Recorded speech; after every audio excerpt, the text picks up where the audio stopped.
ഈ ലോകത്ത് ഇത്രയും സ്ത്രീകളുണ്ടായിട്ടും ഞാൻ എന്തിനാ ഒരു യക്ഷിയെ പ്രണയിച്ചത്, അതും നാഗയക്ഷിയെ.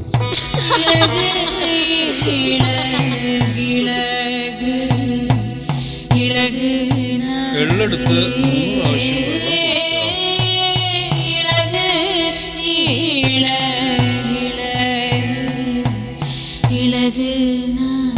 നമ്പ്യാറ്റൻ നമ്പൂതിരിയുടെയും സാവിത്രി അന്തർജനത്തിൻ്റെയും ദത്തുപുത്രനായിട്ടാണ് ഞാൻ പള്ളിശ്ശേരി ഇല്ലത്തേക്ക് വന്നത്. എന്നെ മന്ത്രം ചൊല്ലി വിളിക്കുന്നവർക്കെല്ലാം എന്റെ ശരീരം മാത്രമാണ് ആവശ്യമുള്ളത്. ഇന്ന് തന്റെ ആദ്യരാത്രി അല്ലടോ.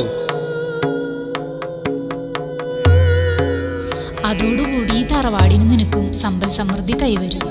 തീർച്ചയായിട്ടും. ദുർമന്ത്രവാദത്തിൻ്റെയും ആഭിചാരങ്ങളുടെയും നരബലിയുടെയും പാപഭാരങ്ങൾ ശിരസിലേറ്റിയ പള്ളിശ്ശേരി ഇല്ലത്ത് എനിക്ക് ആശ്വാസമാണ്. എൻ്റെ സ്വപ്നത്തിലെ വേളിയാണ്.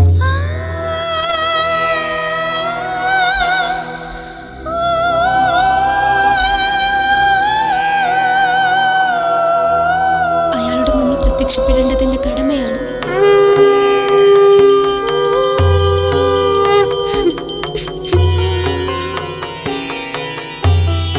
യക്ഷിയാണെന്നൊക്കെ വെറുതെ പറയാ.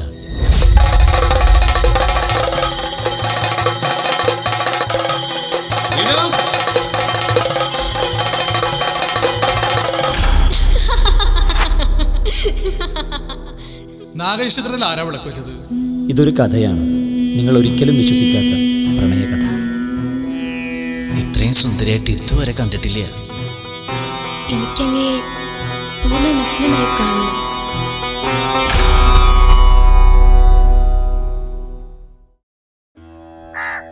എള്ളെടുത്ത് 3 പ്രാവശ്യം വെള്ളം കൊടുക്കുക.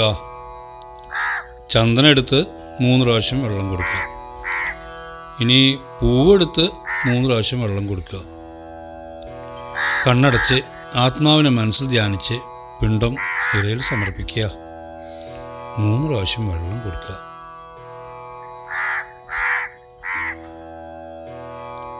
ചന്ദനെടുത്ത് 3 പ്രാവശ്യം വെള്ളം കൊടുക്കുക. ഇനി പൂവെടുത്ത് 3 പ്രാവശ്യം വെള്ളം കൊടുക്കുക.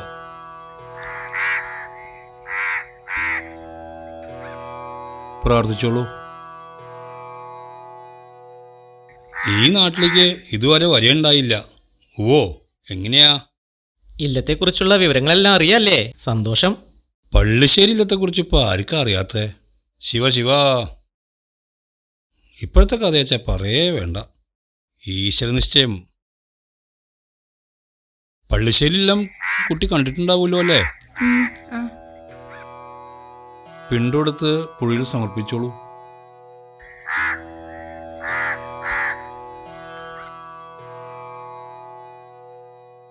ചെന്നോളൂ.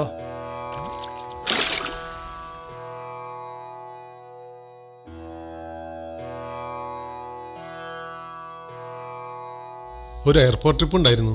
ഇനിയും വൈകാലേ പുലിവാല. ഒരുപാട് താമസിച്ചുല്ലേ? അത് സാരില്ല. ഇനി എങ്ങോട്ടാ? ഇനി അല്പം ഉണ്ണിയപ്പം പാൽപ്പായസം കഴിച്ചാലോ? അത് ഞാൻ ഏറ്റു. അത് കഴിഞ്ഞിട്ട് പള്ളിശ്ശേരി മന. എന്തു പറ്റി? എന്തെങ്കിലും ബുദ്ധിമുട്ട്?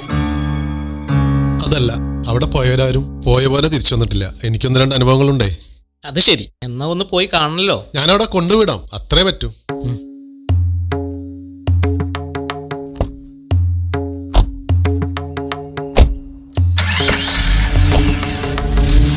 മധ്യ കേരളത്തിലെ പ്രസിദ്ധിയാർജിച്ച തറവാടുകളിൽ ഒന്നാണ് പള്ളിശ്ശേരിയില്ല. കൊല്ലിനും കൊലയ്ക്കും അധികാരമുണ്ടായിരുന്ന, ഏക്കർ കണക്കിന് ഭൂസ്വത്തുക്കൾ ഉണ്ടായിരുന്ന, നാട്ടുഭരണം കയ്യാളിയിരുന്ന പള്ളിശ്ശേരിയില്ലം ഇന്നത്തെ തലമുറ വിൽപ്പനയ്ക്ക് വച്ചിരിക്കുകയാണ്.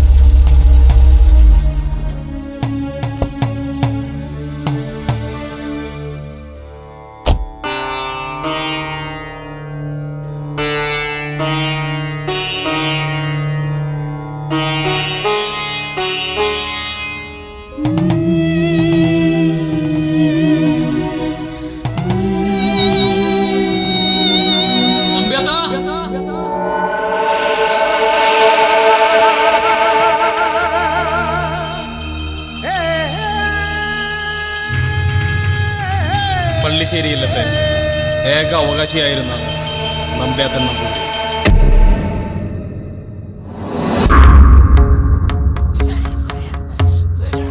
ബാധ ഒഴിപ്പിക്കൽ, ആഭിചാരക്രിയകൾ, ശത്രു സംഹാരം, യക്ഷിയെ ആവാഹിക്കൽ, സർപ്പത്തെ വിളിച്ചു വരുത്തിയുള്ള വിഷചികിത്സകൾ, നരബലി, ഇതൊക്കെ ആത്മസമർപ്പണത്തോടെ നമ്പ്യാത്തൻ നമ്പൂതിരി നടത്തി വന്നിരുന്നു.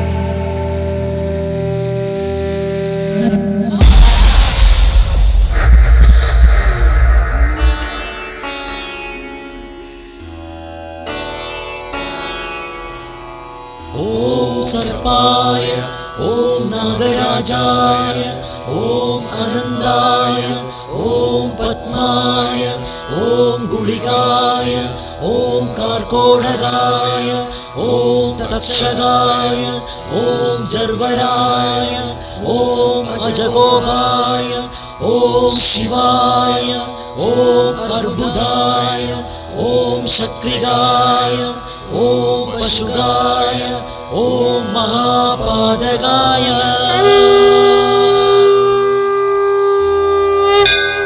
അണ്ഡോത്ഭൂതരൂപ സജ്ജന സദാ പരിപാലന പൂജന ദോഷഹാരണ ശത്രുനാശനാശ പ്രിയ വേദ വേദാന്ത സാരാ ദേവതാവശ്രയസ്യ നാശക പന്നക ശത്രു നിഗ്രഹ സകല രോഗസ്യ പൂർണ്ണനാശക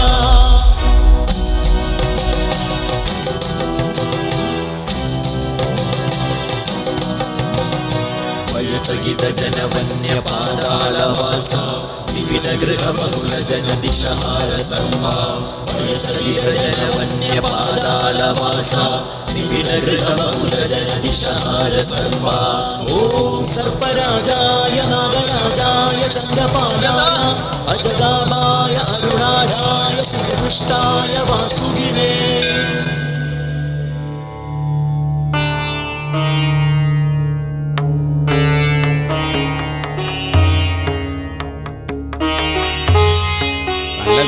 എന്നാ തോന്നണേ. കാവിന്റെ ഭാഗത്തുനിന്നാ.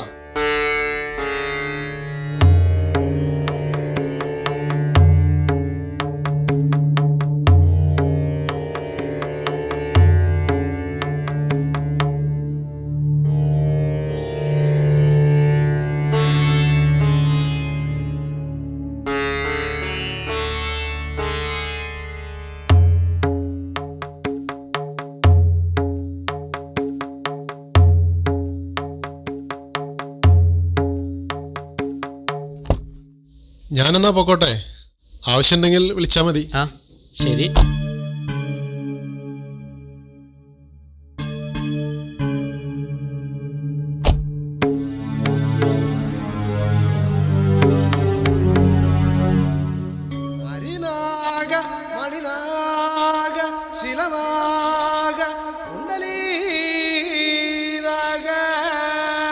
ഈ തടിക്കും നല്ല സൂപ്പർ തടിയാട്ടാ. കംപ്ലീറ്റ് ആൾക്കാർ ബാംഗ്ലൂരാ. കുറച്ച് പേര് ബാംഗ്ലൂരും മൈസൂരും അങ്ങനെയൊക്കെ ആയിട്ടുണ്ട്. വിളിച്ച പണികൾ വരും. ഓൺലൈൻ വഴിയും ബ്രോക്കർമാർ വഴിയും ഇല്ലം വാങ്ങാൻ വരുന്നവർ അപ്രതീക്ഷിതവും അസ്വാഭാവികവുമായ ദുരനുഭവങ്ങളിൽപ്പെട്ട് ജീവൻ തിരിച്ചു കിട്ടിയതിൽ സന്തുഷ്ടരായി തിരിഞ്ഞോടുകയാണ്. ഇല്ലത്തിൻ്റെ രക്ഷയ്ക്കായി നാഗയക്ഷികൾ കാവൽ നിൽക്കുന്നുണ്ട് എന്ന് വിശ്വസിക്കപ്പെടുന്നു. എല്ലാ ഇല്ലങ്ങളിലെയും അവിഭാജ്യ ഘടകമായിരുന്ന കാവുകൾ പള്ളിശ്ശേരി ഇല്ലത്തും ഉണ്ടായിരുന്നു. നാഗത്തിൻ്റെയും നാഗരാജാവിൻ്റെയും നാഗയക്ഷികളുടെയും സുന്ദര രൂപങ്ങൾ നാഗത്തറകളിൽ കല്ലിൽ കൊത്തിവെച്ചിരുന്നു. 4 ആൾക്കാരെ കൊണ്ടുവന്നിട്ടുണ്ട്. ഓരോ നാഗയക്ഷി തറകൾക്കും പിറകിൽ ഓരോ കഥകളുണ്ടായിരുന്നു. കേരളത്തിലെ എല്ലാ ഇല്ലങ്ങളും സംരക്ഷിച്ചു വന്നിരുന്നത് അവിടുത്തെ നാഗക്കാവുകളും നാഗയക്ഷി തറകളുമാണ്. പള്ളിശ്ശേരി ഇല്ലവും ഈ നാഗത്തറയിലെ നാഗയക്ഷിയും തമ്മിൽ അങ്ങനെ ഒരു കഥയുണ്ടായിരുന്നു.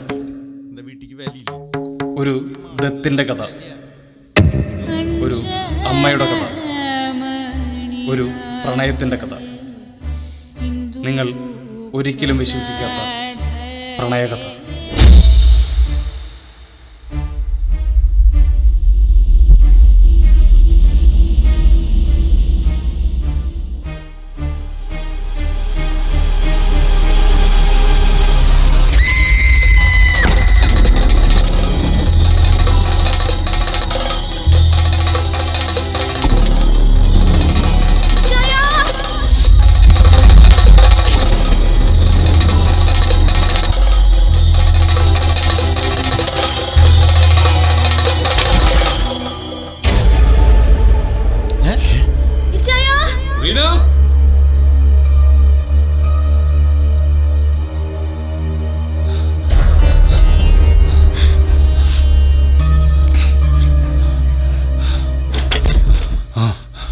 എന്താ റീന?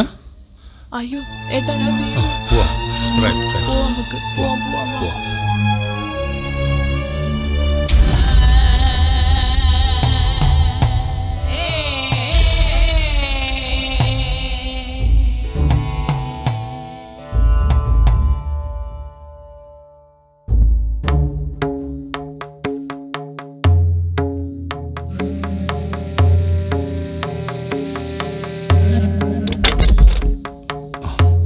ഓക്കെ, നോക്കിയേ Relax, ഈ വീഴ്ചയൊന്നും ഒരു കാര്യമൊക്കെ എടുക്കണ്ടേട്ടാ.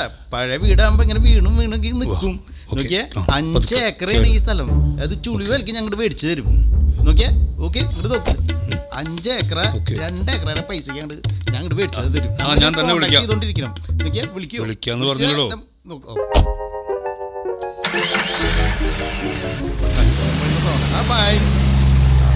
വീഴ്ച നിങ്ങൾ മനസ്സിലായില്ല. ഞങ്ങൾ ബാംഗ്ലൂരിൽ നിന്ന് ആ ബാംഗ്ലൂര് വായോ. ആ രാജേട്ടൻ പറഞ്ഞ ആളാണ്. എനിക്ക് മനസ്സിലായി. വീഴണ്ടാ സ്റ്റെപ്പുകളൊക്കെ ഒന്ന് ശ്രദ്ധിച്ചോ.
പാർവതി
നമ്പ്യാത്ത നമ്പൂതിരിയുടെ ആഗ്രഹങ്ങൾ തിരിച്ചറിഞ്ഞ അപ്പൻ നമ്പൂതിരി സാവിത്രിയെ നമ്പ്യാത്തൻ്റെ അന്തർജനമായി വേളി കഴിച്ചു കൊടുത്തു.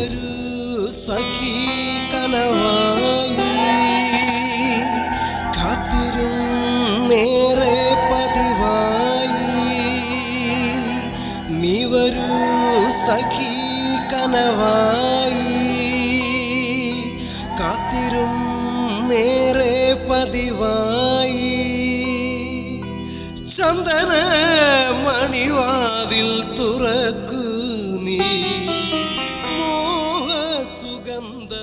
വേളിയും കാര്യങ്ങളൊക്കെ നന്നായില്ലേ? മേപ്പാടില്ലെത്തിയായിരുന്നു കേമം എന്നൊരു ധാരണ ഉണ്ടായിരുന്നു. ഏത് അതിലും നന്നായില്ലേ? അതന്നെ, അതിലും വേഷായിരിക്കണു. അതിനെന്താ അന്തർജനം മോശമാണോ? അതില് നടക്കില്ല. നമ്മളുടെ തറവാട്ടിൽ വരുന്ന കുട്ടിയാണല്ലോ. മോശമായാലേ നമ്മൾക്കല്ലേ അതിന്റെ നനക്കേട്. വരിക, ഇരിക്ക. ഇല്ല, ഇരിക്കണില്ല. നിങ്ങളങ്ങോട്ട് കൂടിക്കൊള്ളുക. അയാൾക്ക് അങ്ങനെ ഇരിക്കേണ്ട ദിവസമല്ലോ ഒന്ന്.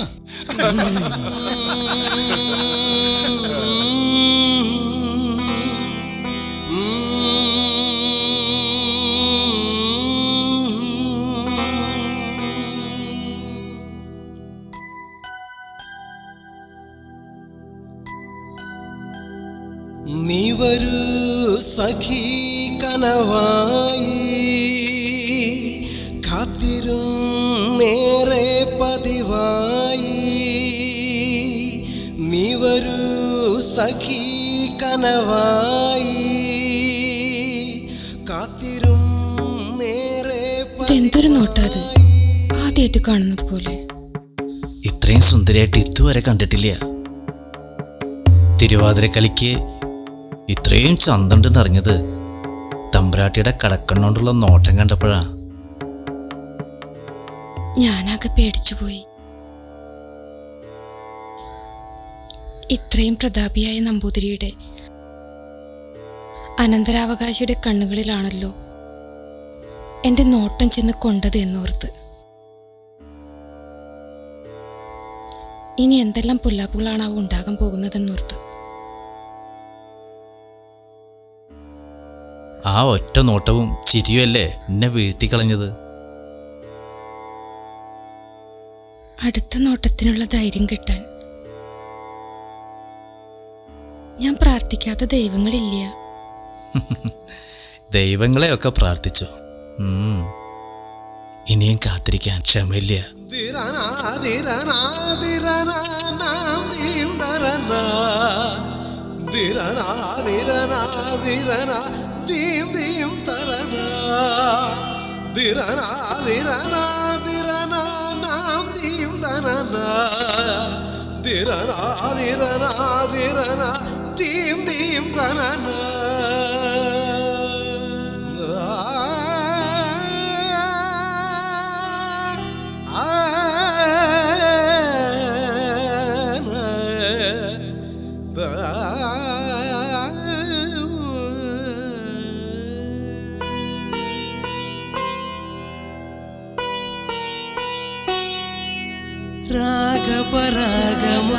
രാഗപരാഗമണയൂ നീ സ്നേഹജാലകു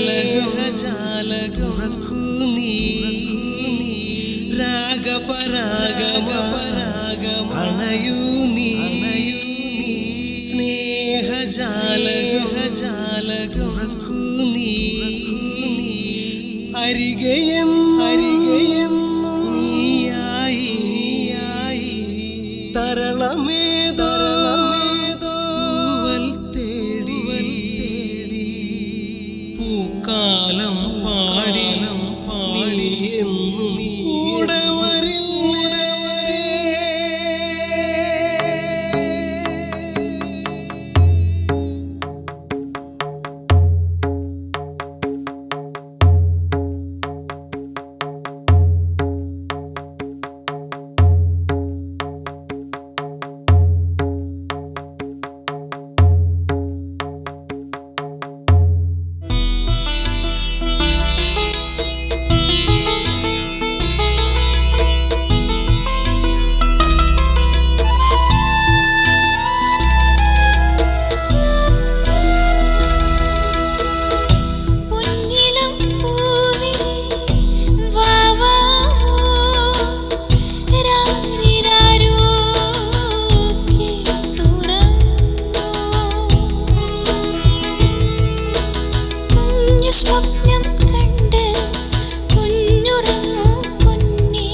പാണ്ഡ്യാരത്തിനാരോ വന്നേക്കണു.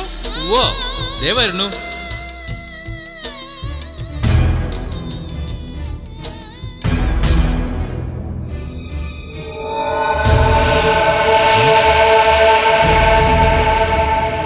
ഉണ്ണി ഉണ്ണി ഉണ്ണി ഉണ്ണി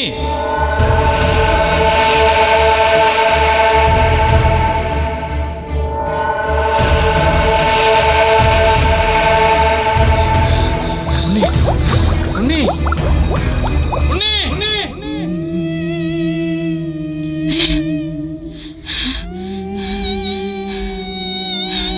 എന്തേട്ടാ? നമ്മുടെ ഉണ്ണി കുളത്തിൽ വീണു. എനിക്ക് എന്റെ ഉണ്ണിയെ രക്ഷിക്കാൻ സാധിച്ചില്ല. ഏതുണ്ണി? ആരുടെ ഉണ്ണി? ഈ പട്ടാ പകല് കിടന്നുറങ്ങി ഓരോരോ ദുസ്വപ്നങ്ങൾ കണ്ട് വിളിച്ചു കൂവി മറ്റുള്ളവരെ പേടിപ്പിക്കുന്ന സ്വഭാവം കൂടി കൂടി വരുന്നുണ്ട് കേട്ടോ. നമുക്ക് അങ്ങനെ ഒരു ഉണ്ണിയെ കിട്ടാൻ ഭഗവാൻ ഇതുവരെയും കനിവ് കാണിക്കണില്ലാലോ. നമ്മൾ എത്ര കാലായി വഴിപാടും പ്രാർത്ഥനയായി കഴിയണു. താൻ വിഷമിക്കാതിരിക്കുക. ഈശ്വരൻ നമ്മുടെ പ്രാർത്ഥന കേട്ട് ആഗ്രഹം സാധിച്ചു തരാതിരിക്കില്ല. തീർച്ച. താൻ സമാധാനായിട്ടിരിക്കുക. സാവിത്രി, സാവിത്രി കുട്ടി, എന്താടോ ഒരു തർക്ക വിഷയം? അല്ല, ഇതാര് വിക്രമേട്ടനോ? ഊരുതണ്ടൽ കഴിഞ്ഞ എപ്പോ എത്തി? ഏട്ടനാകെ ക്ഷീണിച്ചു പോയല്ലോ. ദാ ഇപ്പൊ എത്തിയുള്ളൂ. ആദ്യം തന്നെ എന്റെ താത്രിക്കുട്ടീനെ കണ്ട് വിശേഷങ്ങളൊക്കെ അറിയാന്ന് കരുതി നേരെ പള്ളിശ്ശേരി ഇല്ലത്തേക്ക് അങ്ങോട്ട് പിടിച്ചു. ഇരിക്കുക. എന്താ നമ്പ്യാത്തൻ നമ്പൂതിരി, സുഖം തന്നെയല്ലേ? എന്താണ് അന്തർജനവുമായി ഒരു ശണ്ഠ? അതൊന്നുമില്ല ഏട്ടാ. ഇദ്ദേഹത്തിന് കുറച്ചു നാളായി പകലുറക്കും സ്വപ്നം കണ്ട് ഒരു ബന്ധമില്ലാത്ത കാര്യങ്ങൾ പറഞ്ഞുകൊണ്ടിരിക്കുക. അതൊരു ശീലായിരിക്കുക. പക്ഷേ പാരമ്പര്യമായി ചെയ്തു വന്നിരുന്ന ആചാരക്രിയകളുടെ കർമ്മഫലങ്ങൾ അവരെ വേട്ടയാടി. സന്താന സൗഭാഗ്യം ലഭിക്കാതെ തറവാട് അന്യം നിന്ന് പോകുന്ന ഘട്ടം വരെ വന്നു. മനസ്സിന് പ്രായം ബാധിക്കുന്നില്ലേലും ശരീരത്തിന് അത് ബാധകമല്ലല്ലോ. ഇനിയിപ്പോ ഭഗവാന്റെ കൃപ ഉണ്ടായി അങ്ങോട്ട് വയ്ക്കുക. ഈ ശരീരം അത് താങ്ങുമോ? തറവാട് അന്യം നിന്ന് പോകാതിരിക്കാൻ നോക്കേണ്ട ചുമതല നിങ്ങൾക്കില്ലേ? അത് നിങ്ങൾ മറന്നുവോ? നമ്പൂതിരി എന്താണാവോ ഉദ്ദേശിച്ചത്? എനിക്കൊന്നും മനസ്സിലായില്ല. ഏട്ടൻ തെളിച്ചു പറയൂ. അതായത് ഇത്തരം പ്രതിസന്ധി ഘട്ടങ്ങളിൽ നമ്മുടെ സമുദായം ശാശ്വതമായ ശാസ്ത്രീയമായ ഒരു പരിഹാരം നിർദ്ദേശിച്ചിട്ടുണ്ട്. അതാണ് ദത്ത്. നമ്മുടെ സമുദായത്തിൽ നിന്ന് പ്രായപൂർത്തിയായ യോഗ്യനായ ഒരു ചെറുപ്പക്കാരനെ കൃത്യമായ ആചാരക്രിയകൾ പൂർത്തിയാക്കി നിങ്ങളുടെ തറവാട് പാരമ്പര്യത്തിലേക്ക് ലയിപ്പിച്ച് വേളി കഴിപ്പിച്ച് സന്താന സൗഭാഗ്യം നേടി പരമ്പര നിലനിർത്താൻ നമ്മുടെ സമുദായം അനുവദിച്ചു തന്നിട്ടുള്ള ഒരു പരിഹാരമാർഗമാണ് ദത്ത്. അതിനൊരു ശാശ്വത പരിഹാരം സമുദായം രൂപം കൊടുത്തു. ദത്ത്. കുഞ്ഞുറങ്ങൂ പൊന്നേ, കുഞ്ഞു സ്വപ്നം കണ്ട് കുഞ്ഞുറങ്ങൂ പൊന്നേ, മോഹം വിരിയും നിന്നധരം നിറയെ പാൽ പുഞ്ചിരി തൂകൂ നീ എൻ മാറിൽ മയങ്ങൂ നീ.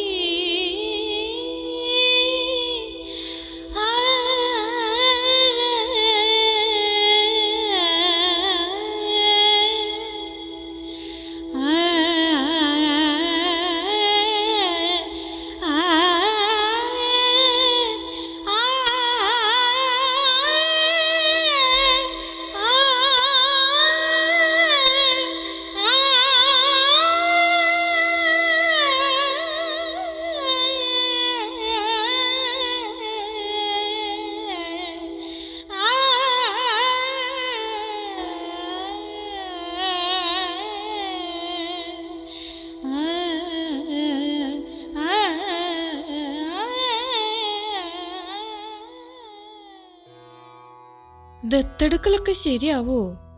ശരിയാകും. എന്താ അത്ര സംശയം? ശരിയാക്കും.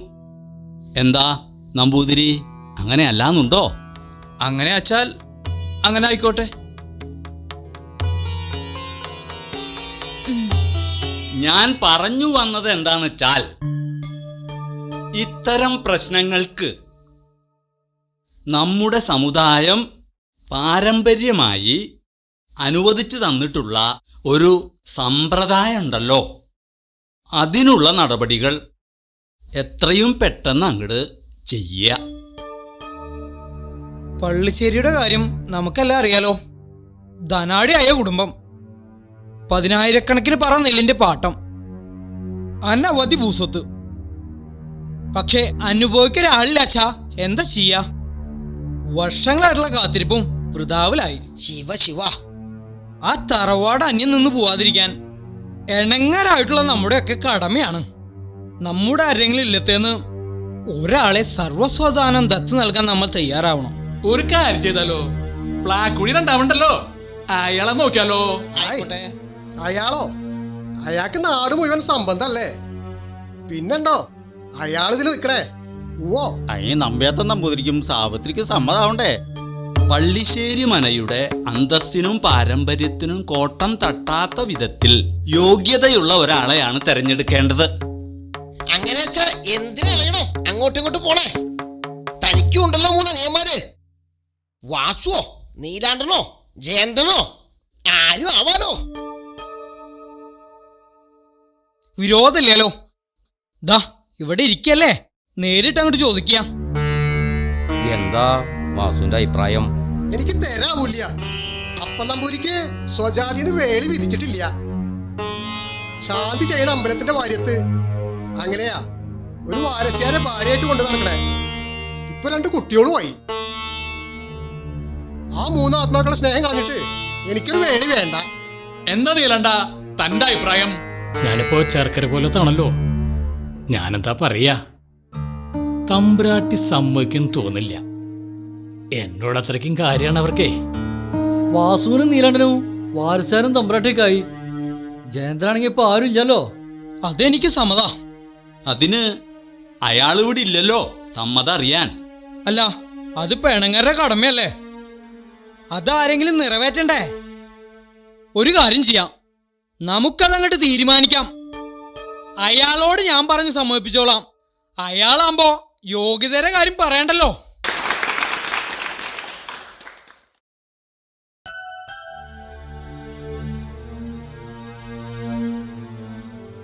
സ്വന്തം അനുജനെ ദത്ത് നൽകാച്ചാൽ വിഷമുണ്ടാവും.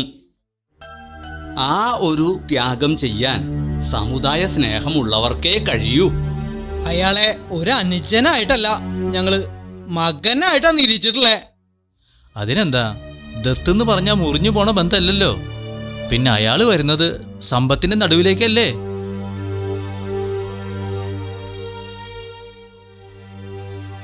ആ സമ്പത്ത് കൈകാര്യം ചെയ്യാനുള്ള അധികാരം ഏട്ടന്മാർക്ക് അനുവദിച്ചു തരാതിരിക്കാൻ ജയന്തന് മനസ്സ് വരില്ലല്ലോ.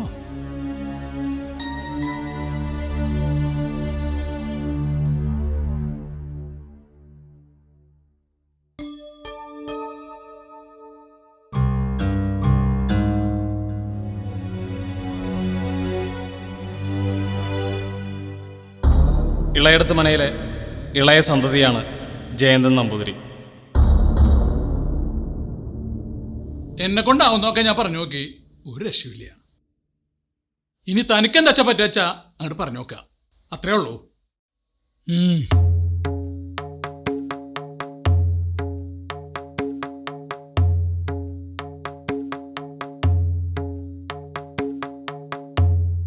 ജയന്താ,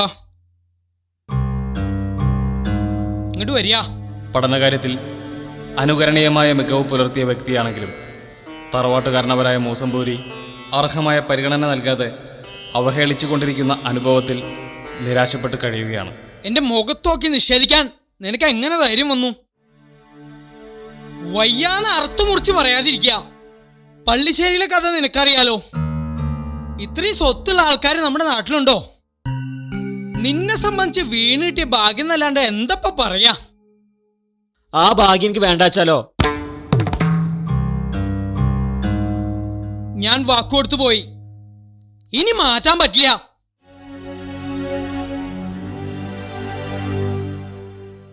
ഞാൻ അവിടെ ദത്തിരുന്ന് വേളി കഴിച്ച് ജീവിക്കാച്ചാ അവിടുത്തെ സ്വത്ത് മുഴുവൻ ഏട്ടന് കൈകാര്യം ചെയ്യാലോ. അതല്ലേ ഏട്ടന്റെ മനസ്സിലിരിപ്പ്. അനാവശ്യം പറയേ. ഞങ്ങൾ തീരുമാനിച്ചു കഴിഞ്ഞു, ഇനി അങ്ങോട്ട് അനുസരിക്ക. ഇല്ല, നിങ്ങൾ പറഞ്ഞത് എനിക്ക് അനുസരിക്കാൻ വയ്യ. എന്റെ വാക്കിനെ ധിക്കരിക്കാച്ചാ ഒരു നിമിഷം ഇവിടെ നിൽക്കണ്ട, ഇറങ്ങ. പച്ചവെള്ളം കിട്ടില്ല.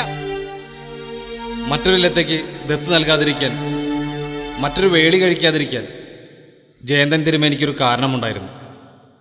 ആരും ശ്രദ്ധിക്കാതിരുന്ന, അടിച്ചു തളിക്കാതിരുന്ന, വിളക്ക് വയ്ക്കാതിരുന്ന ഇല്ലത്തെ നാഗയക്ഷിത്തറയുമായുള്ള ബന്ധം.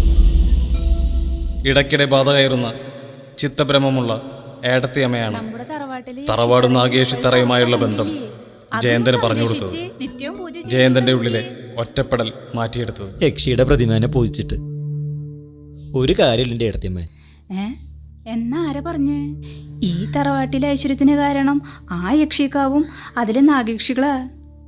ആ യക്ഷിയെ പ്രീതിപ്പെടുത്തിയാൽ സൗന്ദര്യത്തിന്റെയും പ്രണയത്തിന്റെയും ജ്വലിക്കുന്ന രൂപമായി നേരിട്ട് പ്രത്യക്ഷപ്പെടും. ഓ ആ, അതോടുകൂടി ഈ തറവാടിന് നിനക്കും സമ്പൽ സമൃദ്ധി കൈവരും, തീർച്ചയായിട്ടും. ജ്യേഷ്ഠന്മാരാൽ അടിച്ചമർത്തപ്പെട്ട് കിടന്നിരുന്ന എനിക്ക് ഇളയേടത്തെ മനയിൽ നിന്നും അടർന്നു പോവാൻ ഒരേ ഒരു വിഷമമേ ഉണ്ടായിരുന്നുള്ളൂ. പിരിയാൻ ഒരേ ഒരു ആളെ ഉണ്ടായിരുന്നു. എല്ലാ ഇല്ലങ്ങളിലും അവിഭാജ്യ ഘടകമായിരുന്ന നാഗയക്ഷിക്കാവുകൾ ഇളയേടത്തെ മനയിലും ഉണ്ടായിരുന്നു. ആരും ശ്രദ്ധിക്കാതെ കിടന്നിരുന്ന നാഗയക്ഷിക്കാവ് ഏട്ടത്തിയമ്മയുടെ നിർദ്ദേശപ്രകാരം വൃത്തിയാക്കി തിരികൊളുത്താൻ ഞാൻ തീരുമാനിച്ചു. കല്ലിൽ കൊത്തിയെടുത്ത നാഗത്തിൻ്റെയും നാഗരാജാവിൻ്റെയും നാഗയക്ഷിയുടെയും സുന്ദര രൂപങ്ങൾ എന്നെ മറ്റൊരു സ്വപ്നലോകത്തേക്കാണ് കൊണ്ടുപോയത്. ഉറങ്ങിക്കിടന്നിരുന്ന നാഗയക്ഷിയെ ഞാൻ വിളിച്ചുണർത്തിയത് എൻ്റെ ജീവിതത്തിലേക്കാണ്. അപ്പൻ്റെയും അമ്മയുടെയും മരണശേഷം ഒറ്റപ്പെട്ട് കിടന്നിരുന്ന എന്നിലേക്ക് പടർന്നു കയറിയ ആ സുന്ദര രൂപം. സുഹൃത്തുക്കളോടൊപ്പമുള്ള കളികൾക്കിടയിലെപ്പോഴും അവരുടെ സമ്മർദ്ദം കൂടിയായപ്പോൾ ഞാൻ അവളെ എൻ്റെ ജീവിതത്തിലേക്ക് സ്വീകരിച്ചു. എൻ്റെ തോഴിയായി, കാമുകിയായി, എൻ്റെ വേളിയായി.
നീരാടും നീരോടും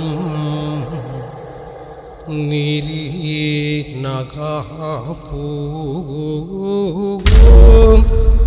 നീരാടോ നീരോടോ നീരീനകാപ്പൂകും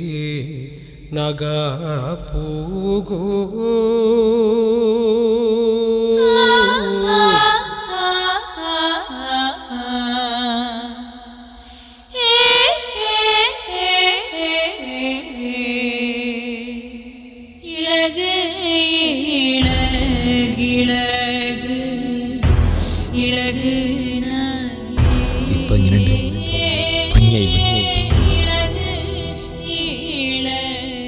വായോ